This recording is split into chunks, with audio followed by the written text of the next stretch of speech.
Eseguito a Padova in azienda ospedaliera un trapianto di rene da record.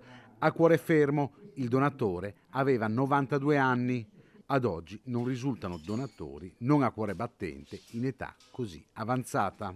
Aumenta la popolazione, l'età della popolazione, ma anche l'età della popolazione che noi dobbiamo trapiantare, per cui le liste si allargano e questo richiede sempre più donazione.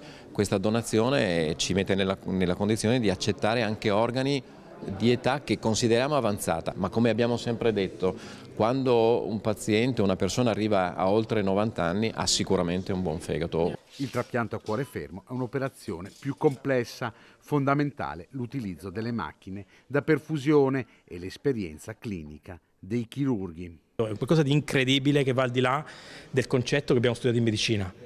Se tu hai un cuore che rimane fermo almeno 20 minuti, ma fermo vuol dire asistolico, e poi lo fai ripartire e poi lo ricondizioni e lo trapianti e lo fai funzionare, è qualcosa di incredibile che ha superato le leggi della medicina che tutti fino a poco tempo fa pensavamo che non si potesse fare. Un risultato importante grazie anche al lavoro di equipe. Non ci sono limiti per quanto riguarda l'età nell'ambito della donazione e ha fatto capire anche che di fronte a un percorso così complesso e articolato, dove c'erano sicuramente delle fasi che potevano pregiudicare il risultato, invece siamo riusciti anche con l'expertise e soprattutto ringrazio tutti coloro che hanno collaborato attivamente e attraverso confronti che abbiamo avuto prima di iniziare il percorso arrivare ovviamente al risultato atteso che ha dato la soddisfazione di tutti quanti. Un anno importante, il 2023, per i trapianti a Padova. Ricordiamo che abbiamo fatto in quest'anno, nell'anno scorso 2023, 452 trapianti, 76 in più rispetto